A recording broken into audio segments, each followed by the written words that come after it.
Tonight on the North American Friends Movie Club. A Nazi detective. A secret squad of soldiers. And a three-finger fuck-up. We watched the 2009 satirical black comedy war film, Inglourious Basterds. So, order yourself some movie-watching strudels. And make sure you wait for the cream. Because we're the proprietors of a small French cinema, and the show starts right now.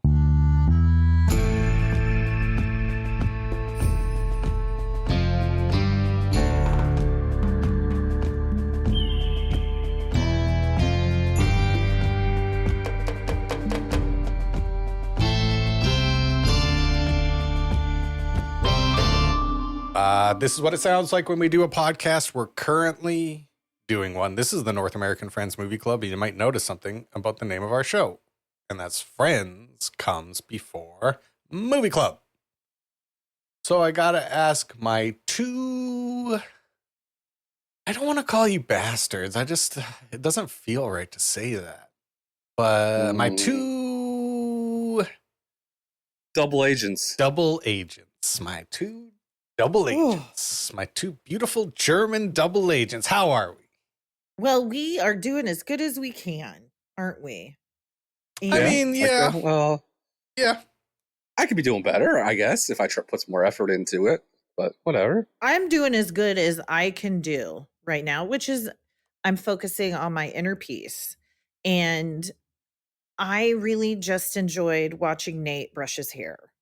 I did brush my hair for you too. It was so good that you both told me that I could probably make a living selling explicit content, erotic content that includes me brushing my hair. 100%.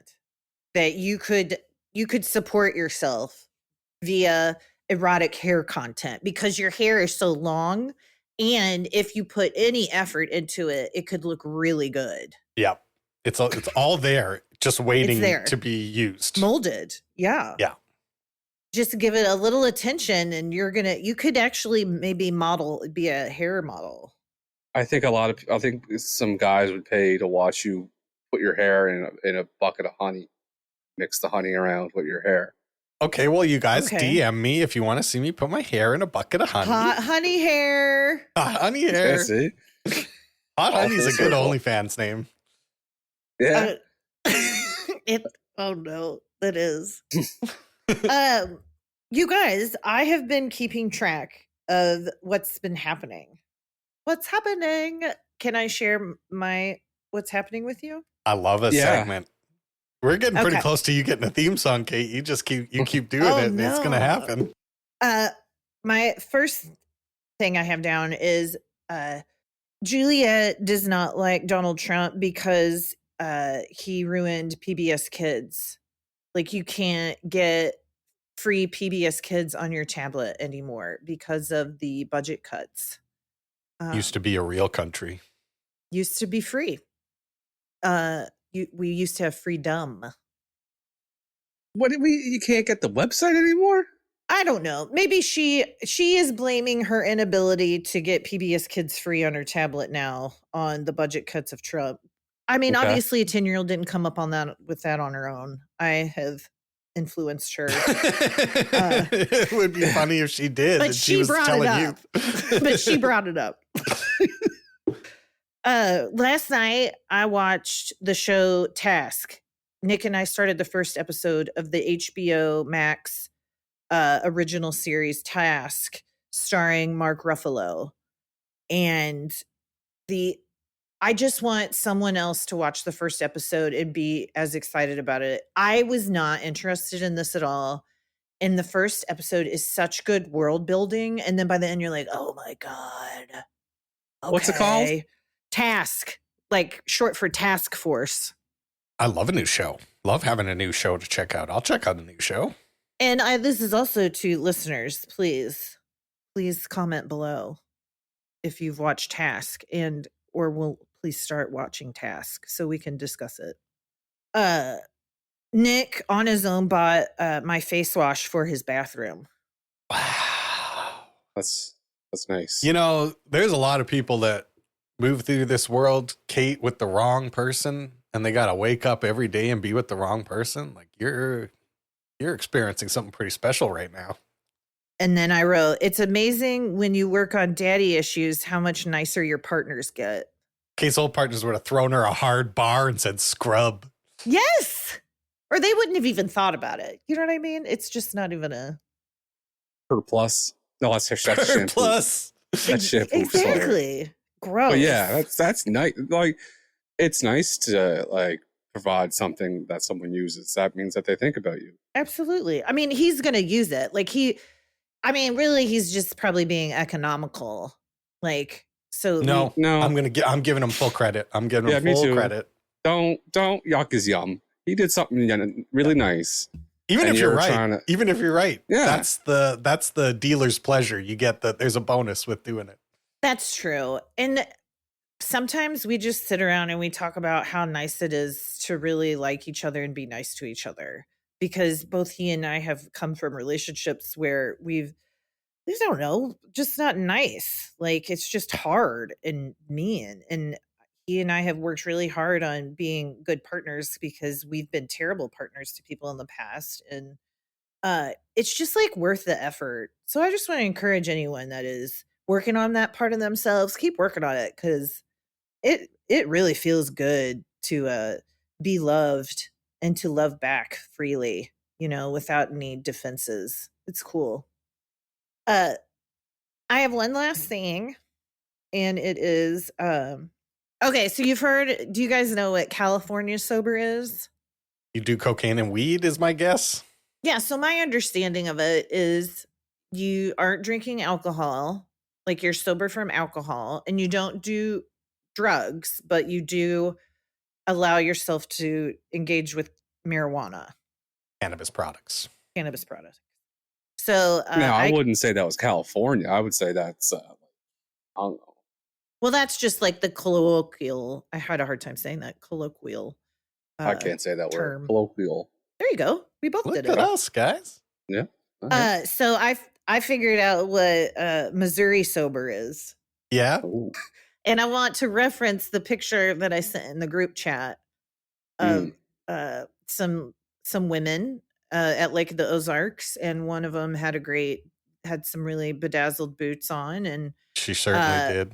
And then a top that the bottom half of her breasts were cut out, and then the woman she's standing with has a very form-fitting dress on, and she's wearing flip-flops of mismatched colors. And she's missing her right incisor. And she's missing her right, which, I don't have a tooth, but you can hide it. You got the 4 main ones you got, though. Starting lineup you still have. I sent this photo to you guys, and I sent it to Nick, and because Nick and I want to retire to the Ozarks, and I'm like, these are our neighbors. And I was like, we'll be surprised to find out they're sober. And then, okay, so Missouri sober is you don't drink alcohol, but you are dealing meth. I like the joke you told me about her, where I said, oh, her bottom of her shirt's not there and her boobs hanging out. And I said, oh, you'd have to be careful with that, right? And Kate was like, oh, I don't think she cares. And I thought that was good. I like that. Yeah, I think she's fine with things slipping out the bottom. If you're unleashing bottom boob, you don't care anymore. You have to have really good self-awareness. Like, you have to have fake boobs. Like, I don't think if you've had children, you can't wear that kind of top without it for sure. You know what I mean? Like if you sneeze, everything could just come back down. Or someone throws you a football and you catch it over your head. You got to catch it. Yeah. Yeah, I get you. I am done with what's happening with me. That's what happened. That is what has happened. Let's all, the 3 of us together, let's say, that's what happened. That's what. No, we got to do it separately. Okay. Yeah. Okay. I'll do the first one to pace us. Okay. Thank you. That's what happened. That's what happened. That's what happened. That's what happened. This is going to be so stupid. I like it. How about you, Brent? What's going on with you? Hobo lifestyle finally caught up with me. I got pink eye. I thought I was developing a sty in my eye. And then I woke up and I was like, oh, I got a sty in my eye. And Melissa looked at me. She's like, you got pink eye. Your eye is pink and it's crusted over, shut, and it's swollen. I was like, I never had pink eye in my life. Isn't that a dirty disease? And she's like, no, it's because you let the dogs lick your face all the time. And I'm like, okay, the dogs that I got to. It is a dirty disease. Yeah, if you got pink eye, it's dirty. Because that's how I grew up thinking that pink eye is dirty because people like touch poop and then put. That poop is in your why eye. the dogs lick their ass and then they lick your face. Yeah, well, that's caught up with me. Oh, Brent, will you change your behavior? No, I've tightened it up. Believe it or not, I've gotten better. With what? Just not being gross. Because people reached out to me about you. Yeah, me too. Who reached out to you? They're like, is he seriously peeing in a bucket? Yeah.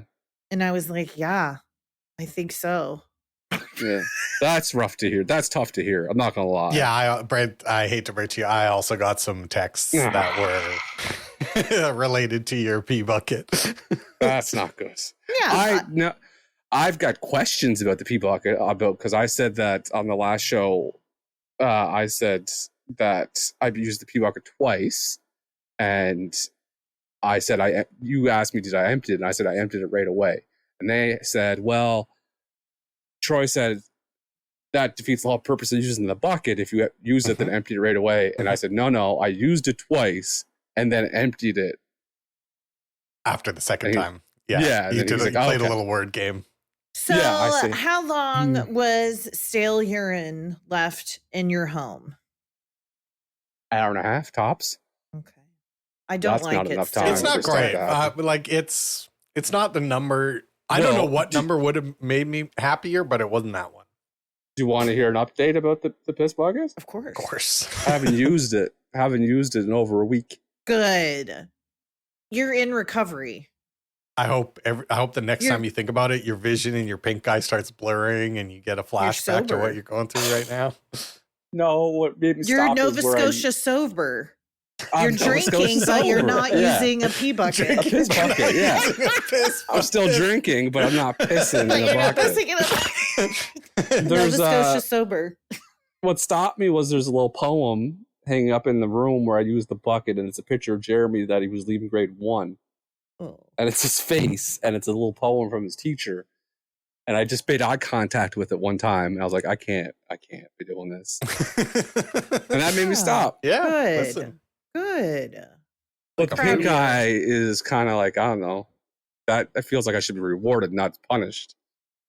You should be rewarded. Because he stopped using the pee bucket is what he's saying. Oh, okay. It's unfair. That was starting before you stopped the pee bucket use. No, it was already cultivated in your body. No. Yeah, it was probably has a quick turnaround time. I'm going to give it a week. I say it's a week settlement. Incubation.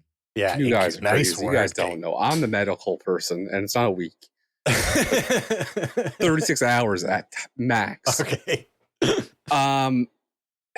We gotta stop calling it the pee bucket.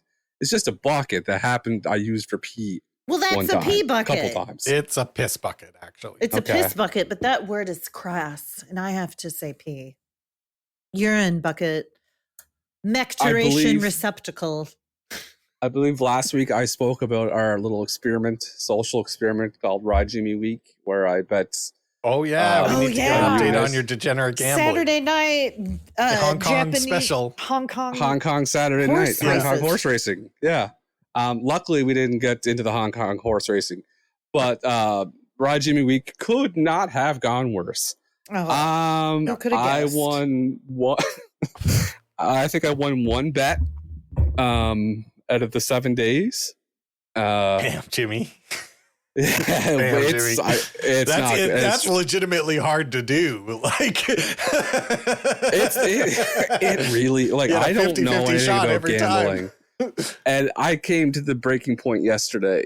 Well, mate, I said, okay, it was supposed to be a week. Let's give it one more night because of Monday Night Football. Get in the lab, cook something up, send it my way, and I'll bet it. Here's my problem with gamblers. They have made gambling into a universal fucked up language that I don't understand. And I'm pretty sure no one else but gamblers understands. Parlays are confusing. Parlay, I get. Legs of parlays, I get. Here's the problem.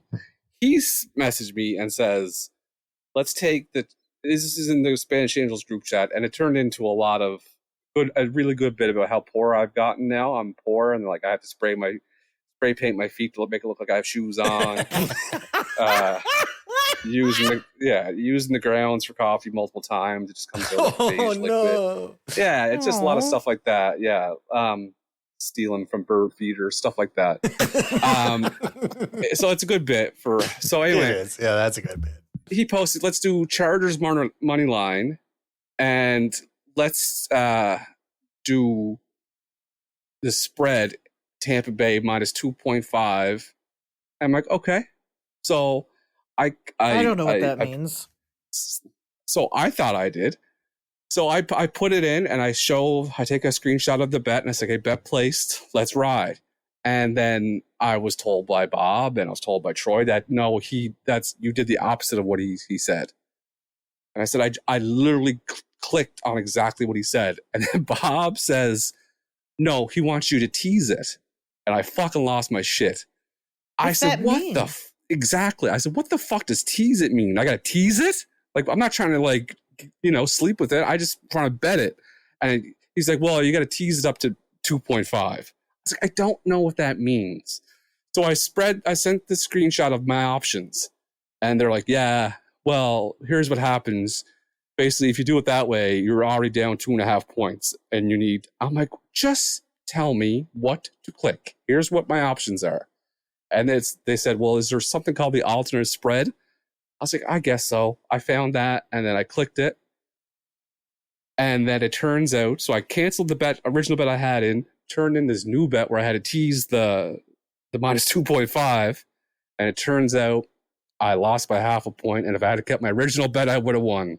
That's terrible. And then I was told, oh, you never cancel a bet. I was like, well, you weren't fucking around for that one. You guys are telling me to tease it up. I don't like this for you or You know what? anybody. I'm glad you lost. I'm glad you're done. It's enough. Are you done? Be done. I haven't told him to get in the lab today. Yeah. We'll see how the week goes. Why would you? Because here's a better system. Like, fucking get your dogs, put one bowl of food that says Chargers and one bowl of food that says Kansas City and see which one fucking gets emptied first. It's a better system than the one you got going now.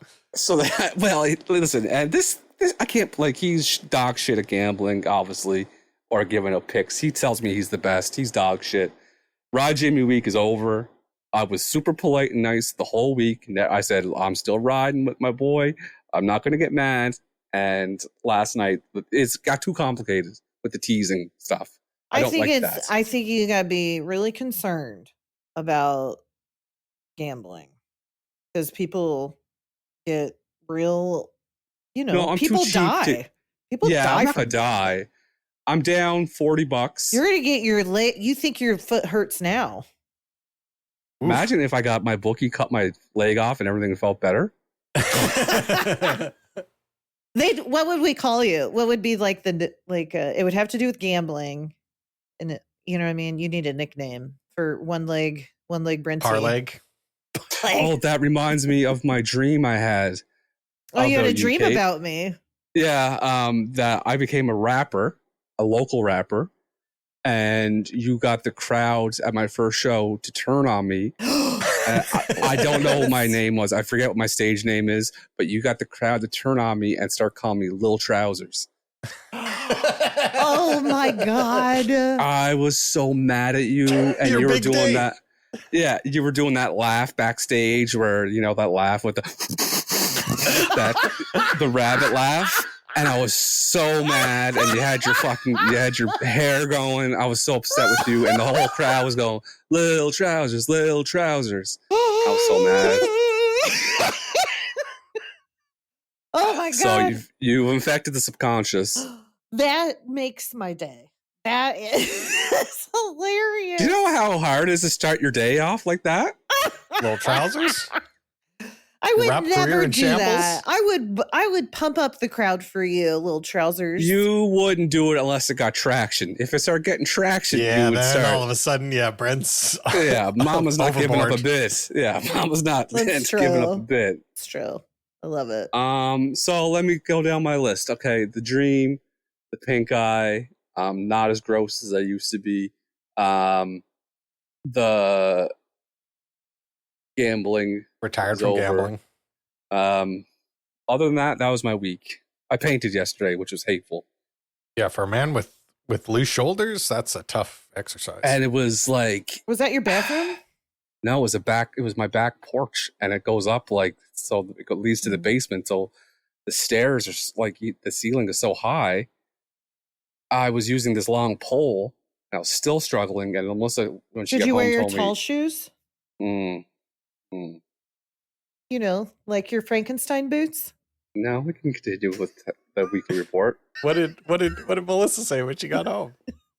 She said that pole extends, and I was like, okay, I Oh didn't know that. no! Yeah, you missed the extension. I was using a step ladder on a step. Yeah, dangerous. It was really dangerous. It was very Yeah. dangerous. Yep. It was very. I'm like, what could? I'm like, what could happen if I fall? What's going to happen? You're gonna die, Nothing. or you'll just Well, bounce and be Yeah. I mean, So, out of all what? of us, you know exactly what can happen when you fall.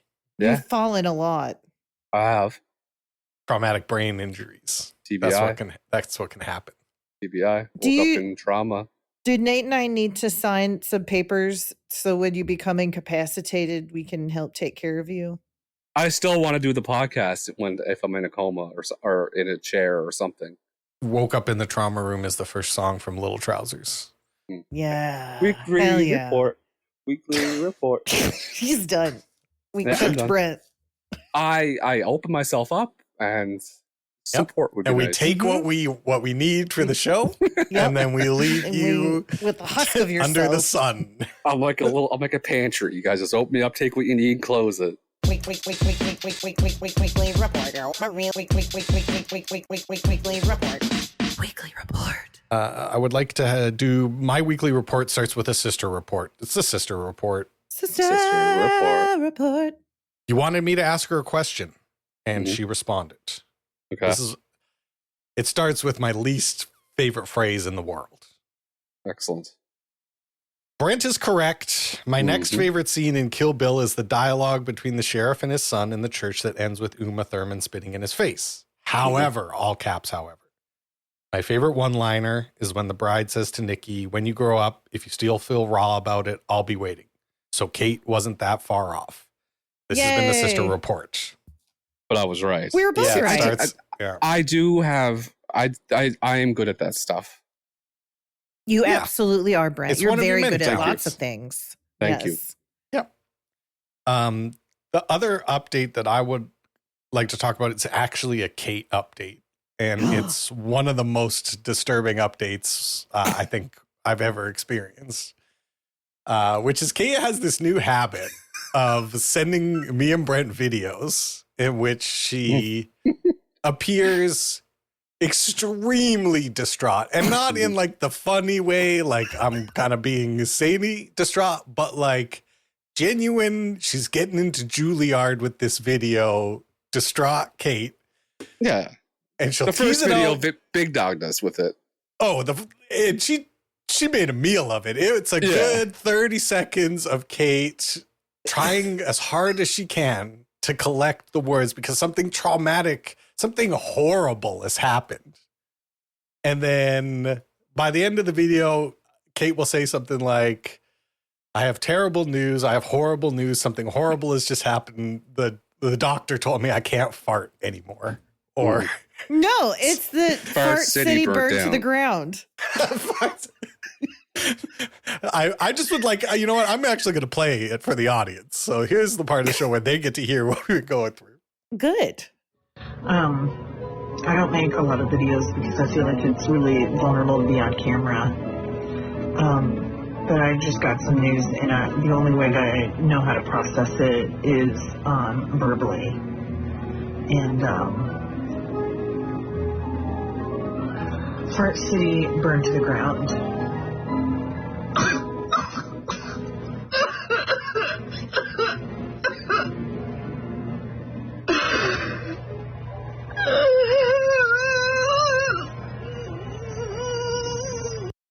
And I just want to say, this is a distressing update because even though I knew the second one was fake, you're so good at acting that it was affecting me the same way as if it would be if it was real. Because I'm like, one day I'm gonna have to experience this for real. I'm gonna have to like live through this. It's like giving me a panic attack. Yep. Oh, such a good compliment. Thank you. I thought Nick got hit by a truck on the first video. Oh, no. I said, no, Nick's dead. Nick's dead, obviously. Oh, no. And then she said, Fart City burnt down, and then started crying. And she doesn't laugh at the end of it. She said, Fart City burnt down, and she started crying. And I was like, you motherfucker. And then the second video, like Nate said, I'm like, this is going to be stupid. But then I'm like, oh, fuck, she's so sad, though. Yeah. I'm like, oh, this is going to happen someday, even though I know this is going to. I was really proud of my delivery. Okay, you did. It was a performance. Thank you. So just to recap, her 2 punchlines with probably over 2.5 minutes of video footage of her preparing to cry are Fart City burnt down, and the doctor said she can't fart anymore. Yeah. And that's what we're doing over here. That's what we're doing. Okay, so life has been really challenging. It's been really scary to be American, and I have been trying to make myself feel better. And sending you guys those things made me so happy, and I laughed so hard at myself. I'm so sorry they disturbed you. This makes me feel so good, and I love it.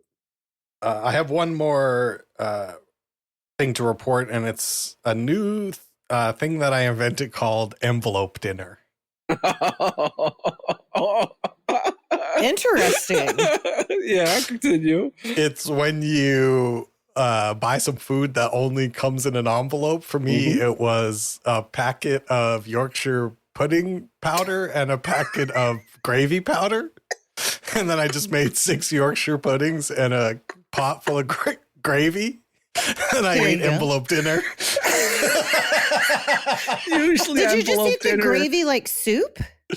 No, I just poured it on the top. I just poured some on the top. Oh. Gotcha. Usually envelopes accompany the dinner, but there's very rarely an envelope dinner. Yeah, it's one of the rarest things. Eating 6 Yorkshire puddings with gravy is just, my God, I love it. It's so fucking good. Did it taste good? It was great. Oh, yeah, it's delicious. It absolutely hit the spot. It's just so fucked up. What did you have for dinner? 6 Yorkshire puddings. 6 Yorkshire puddings. I had envelope dinner. Envelope dinner is good. And that's the weekly report. Yep. Just exactly the way I wanted That's awesome. And speaking of envelopes. And showing, I got nothing. I bet there was a lot of envelopes exchanged during World War II, right, guys? Yeah, you got to pass along the information. And speaking of World War II, we watched a movie this week. It was Kate's pick. What did you pick, Kate? I chose Inglourious Basterds. Bastards. I would love for one of you to tell us the plot of this fine film. I can do it. I'm confident I can do it. You're the propaganda minister. Yep. Is it World War II? I thought it was World War One. No, World War II, bro. Okay, who's World War One then? That's like Japan. No, Japan's World War II. Yep. So the German war is not a war. World War. Well, that's not right. They're both of them. Germany was in both wars. Germany was the First World War, the aggressors. Okay. Then they got absolutely dunked on. And then we were like, you have to give us $1 million, billion, trillion, $billion. And they were like, okay. Then when they had to pay the $1 million, billion, $trillion, it made them like super crazy and racist. And was then that like 20 years later, something that was like the Treaty of Versailles. Yeah, that's it. I knew it was a V. Okay, I'm back on board. Yep. Then 20 years later, they're like, let's run it back. We built some Hitler's tanks. like, I fucking figured it out. Yeah. Okay. Inglourious Basterds is a Quentin Tarantino movie because it's Quentin Tarantino month.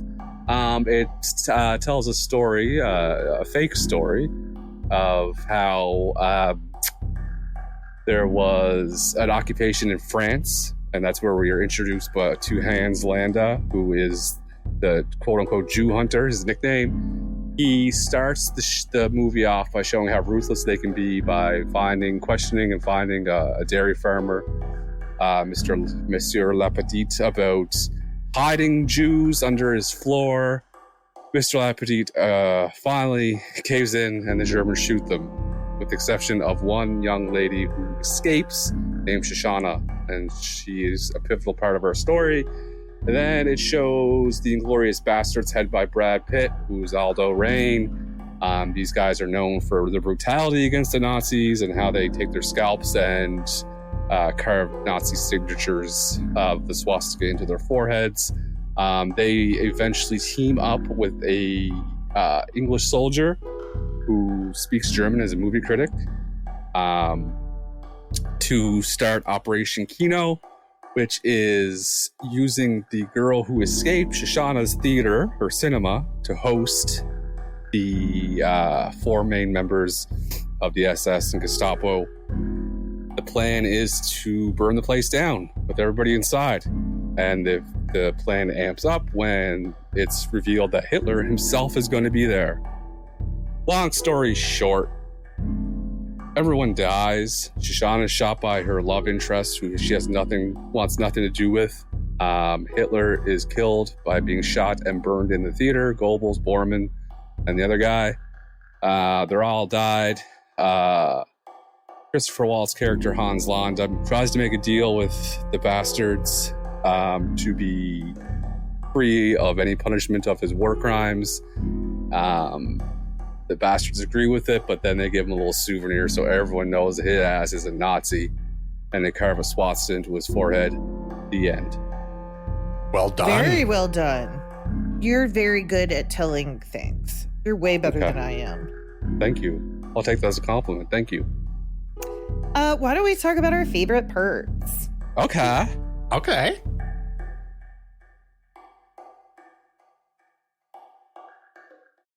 I had a thought about movies, and this is going to sound stupid, but this is going to explain why I love Quentin Tarantino so much. Movies are just a collection of scenes. Yep. Yes. But Quentin Tarantino scenes, there's so much storytelling and world building and character development and fun stuff in every scene that I look at a movie as a bunch of different movies. Absolutely. Especially this one. This one. Yeah, because this one, the first scene is like, okay, this is an amazing scene. How are they going to beat it? And then you go down to the tavern scene where they're playing the card game and the 3-finger fuck up. You're like, how are you going to beat this? So good. So good. And the violence is not, I mean, it is at the end, it's extreme and it's gratuitous. And I think that's on purpose because this is a fantasy. And I think ultimately this is like a fantasy war film. I don't know what the genre is. And that's why I love it, because like I wish life could be like this, where we could have ended World War II without killing millions of Japanese civilians. And like we could just get back at the people that hurt people directly. You know what I mean? Like, it's so refreshing to see justice being served. In that way, I am okay with violence. Yeah, I was really curious. Comparatively because to it was Kill like, Bill. there was a couple moments that were like really violent. I was like, I'm curious how Kate is feeling about it, just because of what we talked about last week. Oh, the Hugo Stiglitz putting the pillow over the guy's face and stabbing him in the face. That's pretty violent. Yeah, you don't see the person's face though. I don't know. Like I loved when he killed Hitler and you saw bullets go into his head. Like that felt good. So crazy. Especially think of the first time, because you have no idea what's going to happen in this movie. And if anything you expect, you're like, how is this going to get stopped? You're just assuming that history is going to play out the way history plays out. And so as it's happening, you're just like, what? Like when he Yeah. starts like shooting fucking Hitler's face, you're like, holy shit. You start panicking when Hans Landa starts speaking Italian to Oh. Oh Aldo my Rain and them. gosh. I'm like, oh fuck, oh Ugh. god. Even after like watching this like 5 times, I'm like, oh god, they're so stupid. They're caught.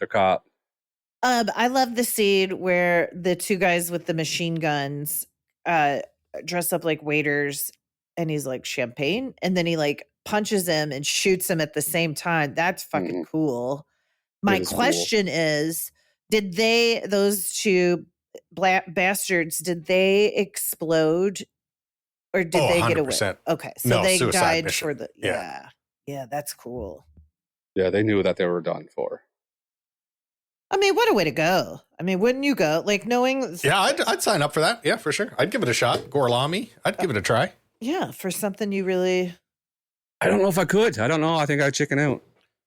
it depends on I mean, these are young men that don't have families and Yeah, they've been being desensitized by scalping 100 Nazis. So if Yeah. you got through a scalping 100 Nazis, you'd have what it takes to suicide attack Hitler. for sure. Yeah, and I think in the 30s, you're bored.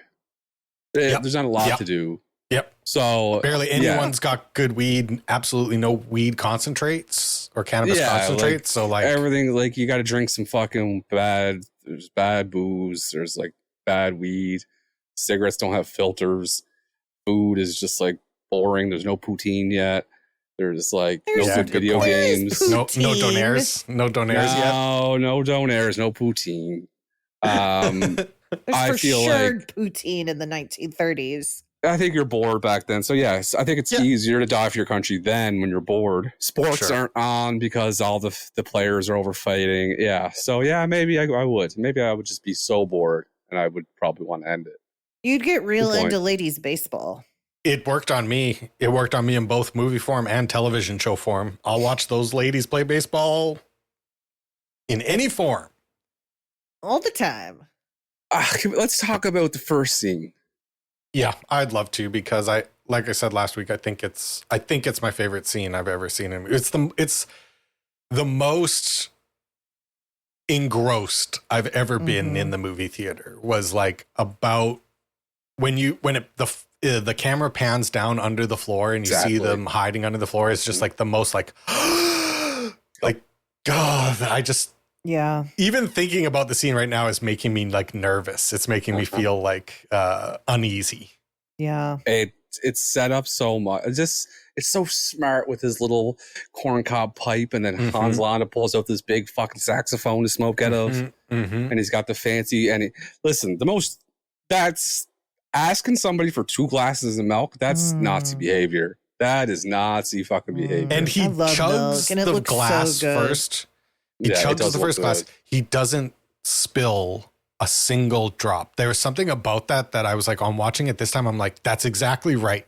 He's like so perfect as a like investigative machine that when he chugs the milk, he doesn't even have a single drop spill. Whereas like if it was me, I'd have spilt it all over the front of my shirt, had to finish the investigation with a little stain. Yeah, a little milk stain. Yeah, but not him. He's Yeah, that, I'm he's that feeling precise. Stains. Yeah. Yeah, he's that precise. He knew how the whole thing was going to play out before I even pulled up to the farm. 100%. I know because from an interview I watched that they were talking about him and Quentin were having a conversation, and Quentin asked him like, do you think he would smoke a pipe? And they were like, they both decided that he doesn't smoke a pipe, but he would know that Monsieur Lepete, I can't remember his name, La Petite. Lepetite or something, he would smoke a pipe. He would already have that information before he even got to the farm. So he would have on purpose went and got a gigantic ass, stupid ass pipe that would be so much bigger than his as like an investigation technique. And then that really hit home later when he's having the scene with Shoshana and the strudel because he offers her a cigarette. So it's like, he doesn't smoke a pipe. He might not even smoke cigarettes. He might know that about Shoshana. It's completely possible. Shoshana. He smokes what he needs to smoke. Yep. Shoshana. Au revoir, Shoshana. Au revoir. Such a good scene. Then and then her being in the, sitting at a table, picture B escaping the Jew hunter, and then sitting at a table with Goebbels and Frederick Zoller, and then Hans Landa comes in. and you know that he knows, and he knows that she knows. The and music cue cream. when they say introduce him and he's standing behind her and you don't even see him, you just see his jacket. It's like such a gut punch. You're like, oh, not him. There goes, When do you it's so think good. he realized the assassination attempt was going down? Do you think he realized it then when, like, do you think he realized it before the night of? I haven't decided if he recognized Shoshana or not, because that scene is so, it's not settled. There's things that happen that make you think he does and things that happen that make you think he doesn't. Mm-hmm. I feel like the moment he understood what was going down was when he found the napkin for Bridget in the bar. And he went, that's weird as fuck.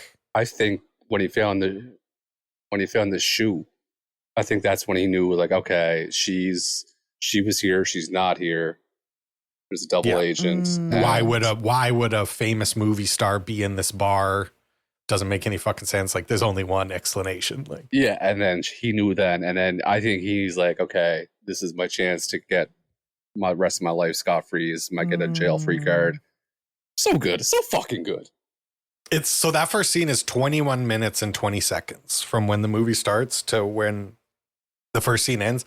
And I think it's such an interesting thing about time in movies. Like, that 20 minutes flies by so fucking quickly compared to, like, I watched an episode of a television show that was boring and it was like 22 minutes and it felt like eternity. Yeah. It felt like I was going through hell and back on a marathon in a volcano.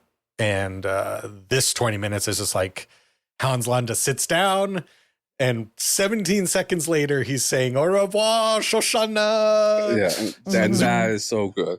And then, like, that literally go. I forget what the very next scene is right to introducing the bastards. Yeah, that's where he's talking to his 8 guys. Yeah. What's he sniffing? Is that cocaine? Snuff? No, it's tobacco. Okay. I don't know what snuff is. It's like a really old school, like, it looks like tea almost. It looks like if you open a bag of black tea and you just, like, literally, like, put a little bit on your finger and sniff it like cocaine. Snuff is a smokeless tobacco product made from finely ground or shredded tobacco leaves that can either be dry, inhaled through the nose, or moist, placed between the gum and the cheek or the lip. Maybe? Nah. Should I get into that? Nah, Zin's it's a lot more. However, the word can livable. also refer to snuff films, videos of real executions, or it can be a verb meaning to sniff or inhale something. That last one doesn't sound right, but okay. No, that doesn't. Like, I snuffed it. No, that's not right. No, yeah. Did you guys snuff that? Snuff it. No, that's not a thing. The bastard scene in the ditch where he's trying to get them to we could say this about every scene in the movie, but when he's trying to get the information on the map and the guy refuses, and then you hear that bat clicking, it's it's so good. Do you know that was supposed to be Sandman? What do you mean? I don't know what that means. It's supposed to be Adam Sandler, but he couldn't film it. Could you imagine how crazy that would be if that was the Sandman? I don't know how. I mean, if that it's would crazy. be better. It's Eli Roth. I mean, it's interesting that he's interesting. Like, he's so strange. Like, and like he looks totally unique. Yeah. Is he the guy from the Hostel movies? Yeah, he's a director. That's how they're friends. Yeah. Him and Robert Rodriguez and Tarantino are all friends. Okay, that makes sense because I watched Hostel. We talked about this on the Hot Rod episode about Eastern European women. How I didn't know that they had that happening. That's a good memory. That's a Hot Rod episode. That's like 125 weeks ago, bro. Yeah, because I remember that Kate made fun of me because I Googled one of them. Anyway,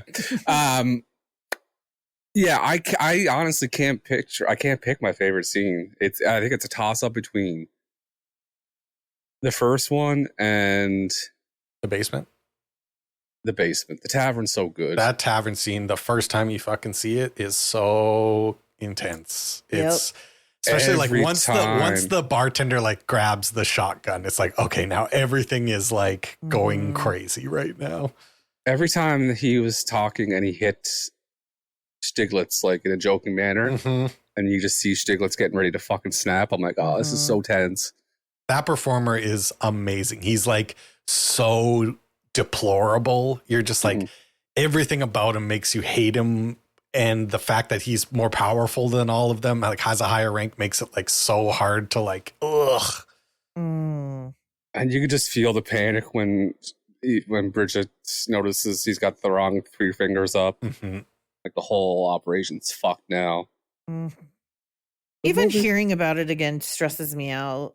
And then you get, this is what I find so like what I like about it. It's so stressful, so intense, and everything's so fucked up, and all this historical stuff that actually did happen. And then like it talks about Hugo Stiglitz, and it pops up in like a comic book font. Yeah, amazing. It's and like, Samuel L. Jackson is narrating. Yeah, like only Quentin Tarantino can get away with something so like that, just because everything else is so fucking masterful.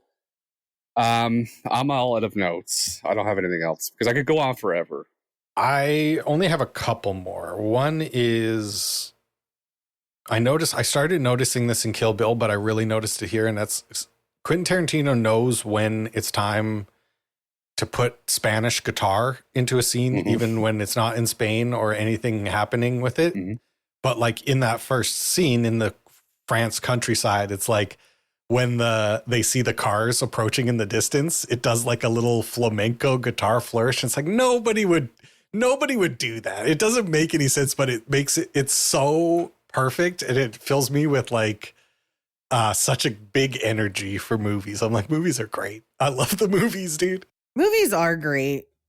The fact that Churchill isn't the one who delivers all that information is like a stroke of genius, because I think any other screenwriter would have been like, he goes and meets Churchill and Churchill tells him of the plot. But instead Churchill's just sitting there the whole time watching, and then he has like 2 lines to be like, to just as additions. And I just thought that was like, it's not what you would think to do, but it's so much, it makes him feel so much bigger and then more important and more thoughtful and more like important. It's just, and then Mike Myers gets to like and we hadn't seen Mike Myers in so long when this came out. It had been ages. He's not being funny. I mean, really. He's like, he's being a little bit funny, but only if you know it's Mike Myers. Like if you were just a kid watching it, you wouldn't think anything was funny about it at all. Yeah, it's just like you said, a really cool choice to have Winston Churchill sit down on a piano bench in the back of the room, not saying anything. Yeah. And then my last 2 are when they're interrogating Bridget and she has the bullet hole in her leg, and they take her to the vet. During that whole scene, there's like dogs just barking in the vet, and it makes it like as an interrogation thing. It makes it so much more intense. I'm like, that just stood out to me this time. I was like, that's really good, really, really good. And then my last note, I agree. My last note is just Italian hands. How they don't know how to speak Italian, so all 3 of them just do the Italian hands thing. They're like, yes, si.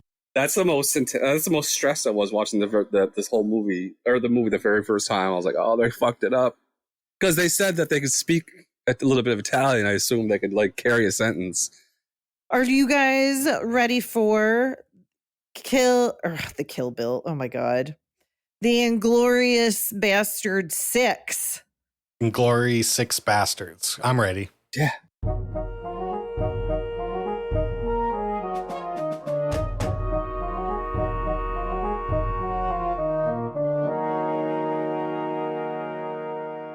Number 1. And it's going to be Brent, then Nate. Number 1. When does the first scene take place? What year? And you don't get any options. You just have to guess it. And who's first? Brent is first. 1929. Okay. 1941. Nate is correct. 1941. See, I'm so confused on the World War I and World War II still. It does tell us. It does paste it on the screen. So I know, but my mind's blown away. So that's the first. Okay. So number 2. What year does this movie take place? not the first scene, the rest of the movie. And Nate, you're next. 44. 43. Nate is correct. 1944. Oof. This is going to be ugly. I'm about to take some scalps. I don't like the way anything's happening. Question number 3. What is the name of the tavern? La Louisiane, Petite Paris, Café Provence, Axois. I'm going to go A. I think you might be right. I'm going to guess C. The correct answer is La Louisiane. Brent is correct. Gone forever. Ooh. Ooh. Number 4. In one of my favorite scenes in the movie, Brad Pitt is kidnapped and he calls the guys capturing him Nazi farts, which is very funny. He also says a lot of derogatory words towards the Nazis. I'm going to give you a list of these words and which one you have to choose which one he did not call them.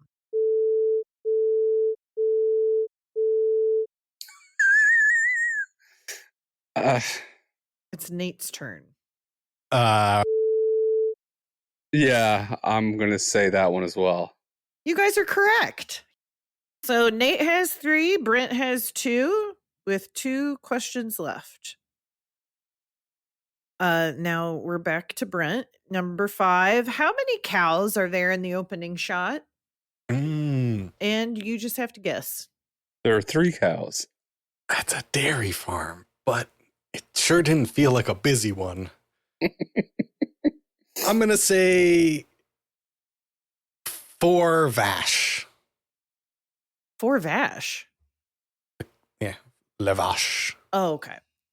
There were 10.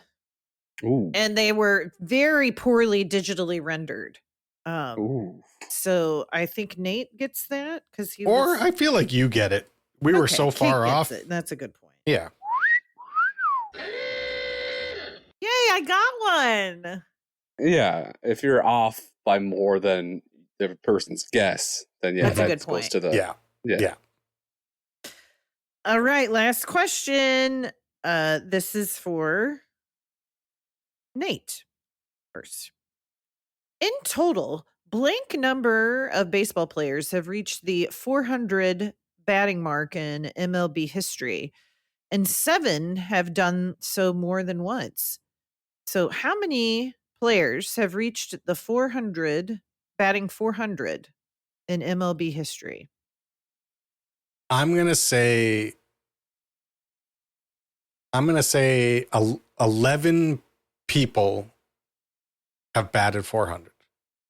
I'm going to say 8. 36. Oh my Wow. God. That's, Bunch of plugs got it 1 year. That's not good. That's what you call. I don't like that. Mm-hmm. It is a lot of old folks. Yeah. So it is Nathan that wins the quiz. Let's do it together here. Let's do it together. A A T E E exclamation point. Exclamation point. Underline. I hope you got my burp in there. I did. I heard it. Okay, good. Good. You guys, I really want to give out gold medals. Oh, I'd love to give out some silvers. I would love to give up bronze. We did it. That We actually wasn't did that it. bad, actually. That wasn't that bad. You paused a little too long, Brett. I think you can tighten Yeah, that up. because I was trying to think of what the medal what was? medals we missed. Yeah.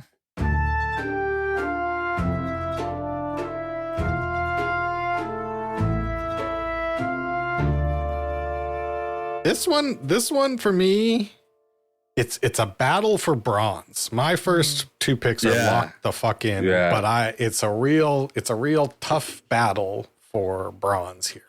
Yeah, me too. I'm going to start off. Okay. And I'm going to give my bronze. Like Nate said, it was a battle between Melanie Laurent and Diane Kruger, but when the dust settles, all one leg herself, Diane Kruger, comes out on top. Mm.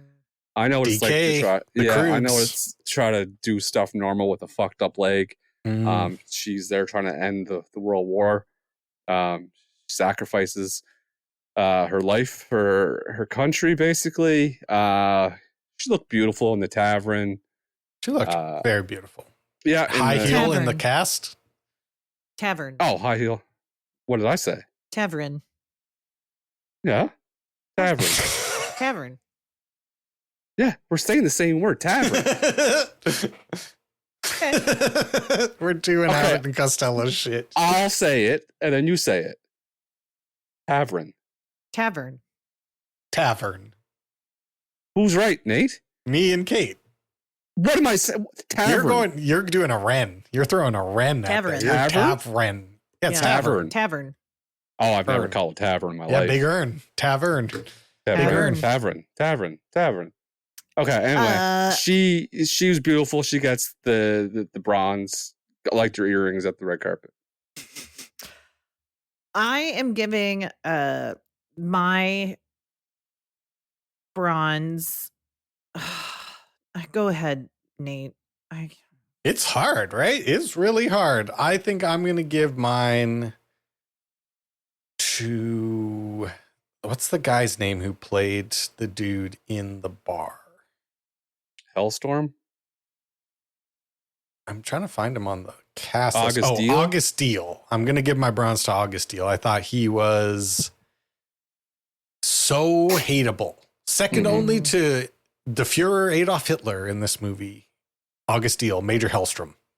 Yeah, I think I'm gonna give my bronze, but this is like because I dislike him. Like I thought it was weird he was in this movie, so it's not. This is like a negative bronze. BJ Novak. I think he's weird, and I thought his character was weird, and it was like Ryan from The Office was just following around Brad Pitt.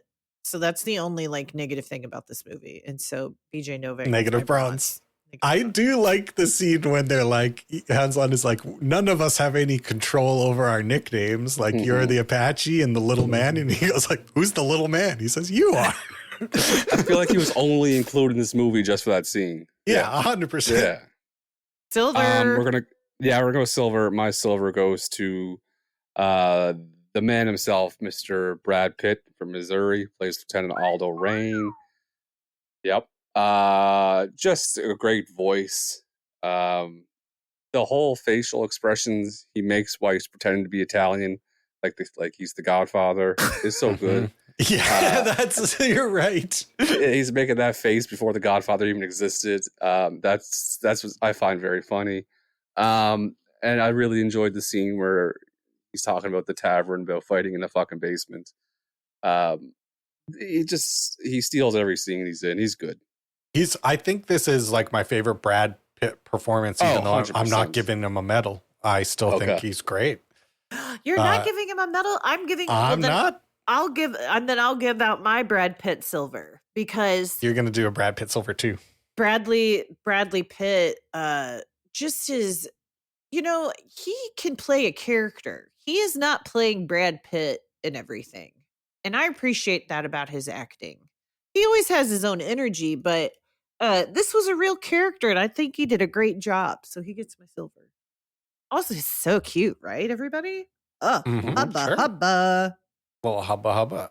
Yeah, I love the neck wound that's never explained. Like at some point, someone tried to hang him or cut his throat, and it's just never talked about, referenced. It's just there.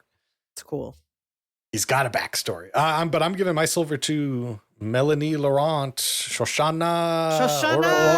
Shoshana. She did a great job. Like that scene in especially the strudel scene when she holds it together exactly until the moment that he walks away, and then she just like loses it like immediately, and it's so like, oof, I felt it big time. She gets my silver. So good. Are we gold medals? I think it's gotta be right. It's Christoph. It's our boy. Maybe one of the best performances that's ever been done. Guy speaking 16 languages. He's scary. He's charming. You're at the end of the movie, you are kind of cheering for him. And also when he gets the swastika carved in his head, you also think that's correct. It's like somehow both are true at once. If he had gotten away, I would have been all right with it. And him getting the swastika also feels very satisfying. I don't know how they did it. Did he win any awards for this? Yeah, he got Best Supporting Actor, but that sent me down this rabbit hole of like, well, then who's the lead in this movie? If he's not the lead, like Shoshana, I guess. Shoshana. Well, it'd be Kristoff. No, well, that's who we're talking about.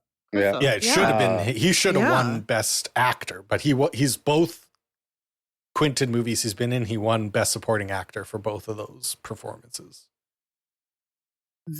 Just the way, he's obviously my gold. Just the way he talks and delivers lines and smiles and I know I keep going back to where they're pretending they're Italian scene, but when she explains that she broke her leg mountain climbing and he just thinks it's so ridiculous that he busts out laughing that way. Mm-hmm. It just makes it more tension filled. So good. Because you know him well enough to know that it's fake. Like you've seen him kind of laugh and be happy for real. And so when he's doing that, he's fucking with them. He's the most serious, unserious character ever put on film. Because when he gets serious, it's so intense. Like that scene when he takes her to the back room and he's like, put your foot on my leg. And he's like being jovial about it. And she's like, haha, you're embarrassing me. And then he's just like looks so fucking scary at her and points at his leg like, ah. And when she realizes what's in his pocket is her and he high just heel, nods. And he just nods. Yeah, so good. He won Best Actor award at the Cannes Film Festival back in the day. He won a bunch of awards for this. Yeah. He deserved it. But that is the way interesting. It's Best Supporting Actor. You're right. That's weird. The way he moves between English, French, German, and Italian is crazy. Impressive. Like he sounds like he speaks all of them fluently. Yeah, I can't even speak English that well. We can barely get through this fucking show with me editing us. Really can't. How many times? Tavern. Yeah. That was 21 minutes, 20 seconds. Yeah. And the audience felt every second of it. Mm-hmm. It's cool. That's skill. Turkey for our boy Christoph. What a guy. What a fantastic dude. Yep. And he's like the guy probably other than Samuel L. Jackson who's like the best at saying Quentin Tarantino dialogue. Like it's made for him, just like it's made for Samuel L. Jackson. Fits in his mouth. Would you guys? I give that a 10 out of 10 for a segment. We're really doing great this week, guys. We're killing it. Would you guys like to give this movie a rating? Hell yeah. Let's do it.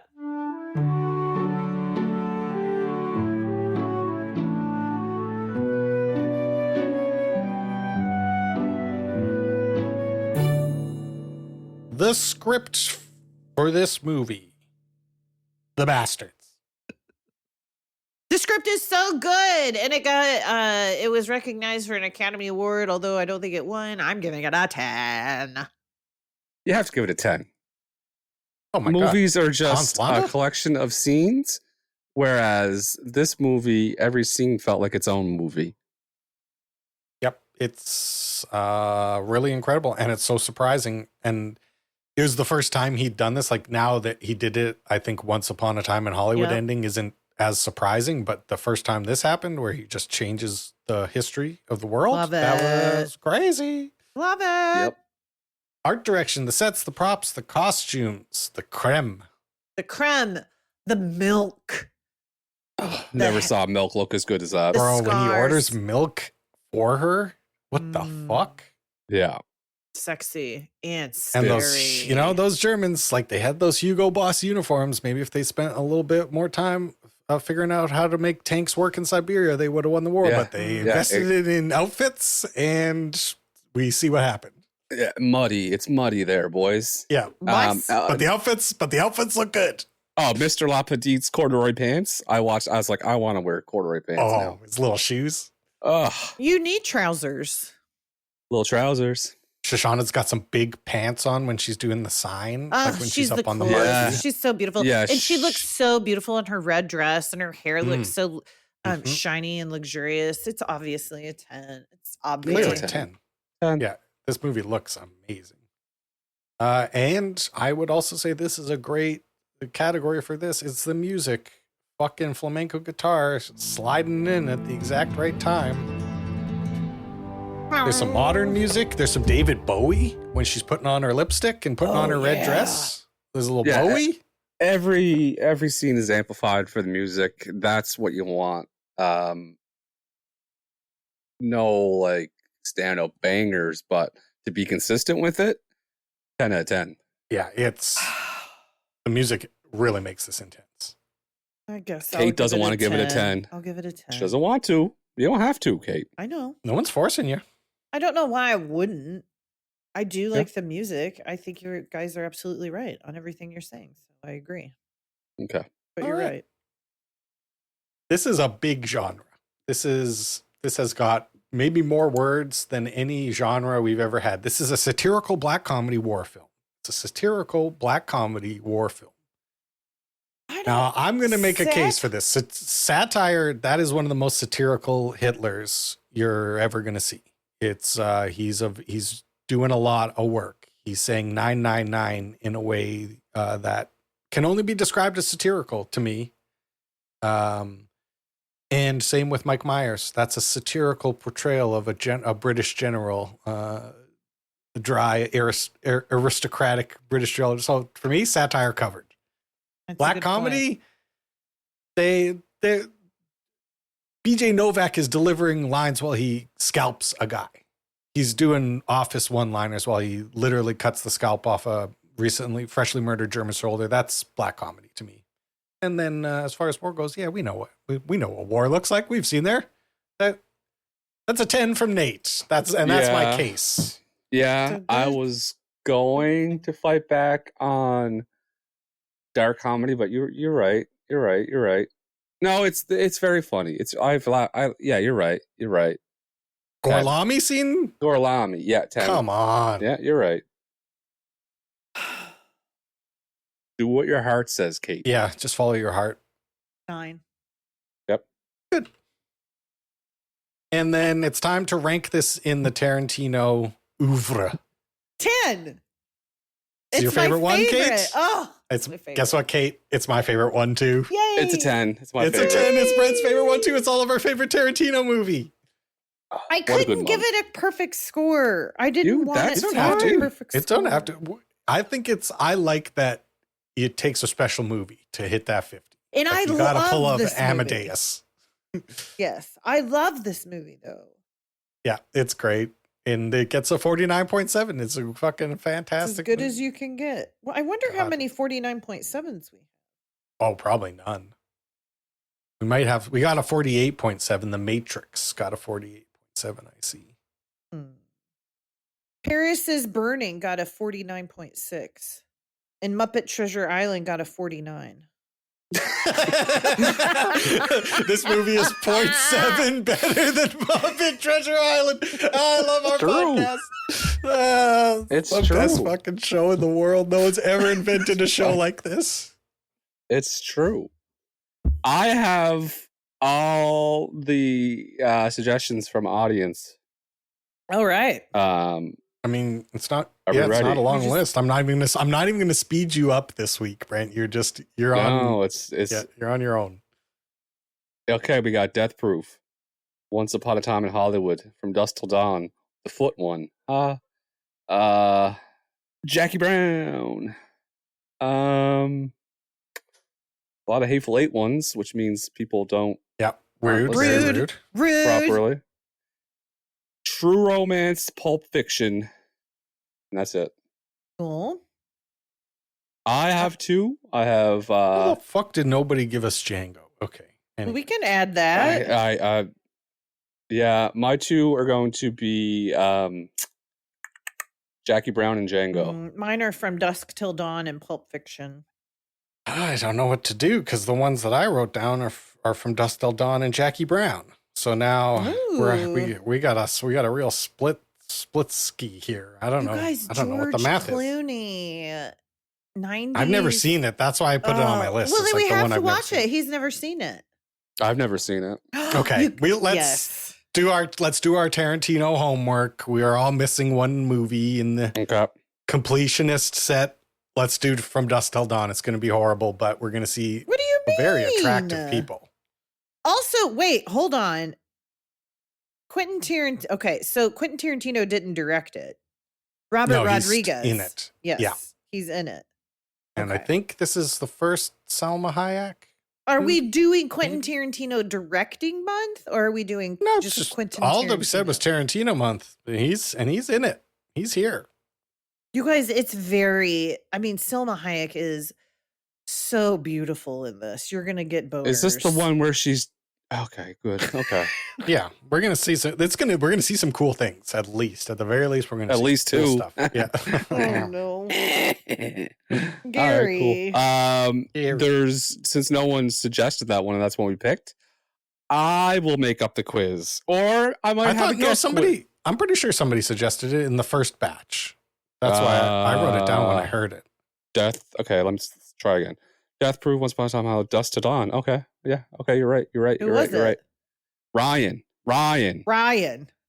Yeah, I will ask him, and if he doesn't want to do it, you know what? You'll do it. I'll get a guest person on. So pressure's on, Ryan. Yeah, Ryan. There actually is one more segment. Okay. It's a very rare segment on this show. I would go so far as to say it's too rare. Would you like to hear a new review for our podcast? Yes. This review is from August 29th. 5 stars. Top pod. Thank you. Nate's Deft Production. Brent's Hot Takes and Case Voice of Reason contribute to create this fantastic weekly series. The format is excellent and the banter is so funny. They are absolute podcasting weapons, and I've been binging this for the last month. Give it a try! Point from Ultra Paradoxical. Thank you for the good review. Thank you. Thank you so 5 much stars. for listening. 5 stars for the review. Oh my God. I don't know. I wouldn't say hot takes or Kate's the voice of reason. I think you've literally said, "Are you guys ready for a hot take?" Or "I have a real hot take," or "This one's steaming hot." I may have sprinkled one or two over the last 130 episodes, but thank you. Paradoxical. Yeah, Ultra Paradoxical. Thank you very much. I love hearing reviews. I love when people say they're binging it.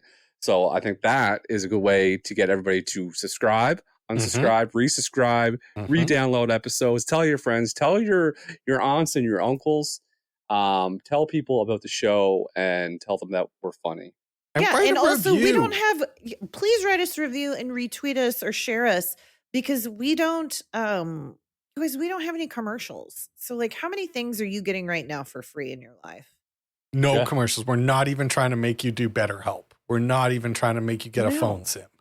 No free ads. These people might become sponsors one day. So yeah. Okay. Yeah. Good point. BetterHelp's wonderful. Thank you, everyone, for listening. Picture if we get a free mattress out of this. Oh, great! So good. If there's any mattress people that work for a mattress company. Yeah, I could use a new one. Roll the dice on us. Sponsor us. Send us your mattresses, and we'll plug the shit out of it. Well, thank you for the review, and that means all that's left to do is say au revoir, Shoshana. Au revoir, Shoshana. Au revoir, Shoshana. Do you want to live through this? On ancient ground, a terrifying evil has been unleashed. Now, 5 strangers are our only hope to stop it. Oh, yeah! On Friday, January 19th. Richie, look out! The showdown is on. From Robert Rodriguez, from Quentin Tarantino, From Dusk Till Dawn, rated R.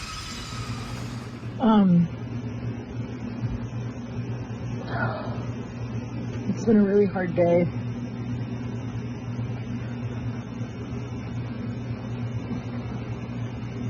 It's been a really hard day.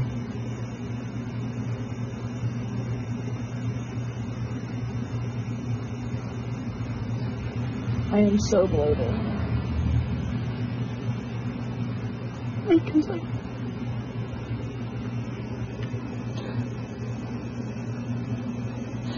Because I can't fart anymore.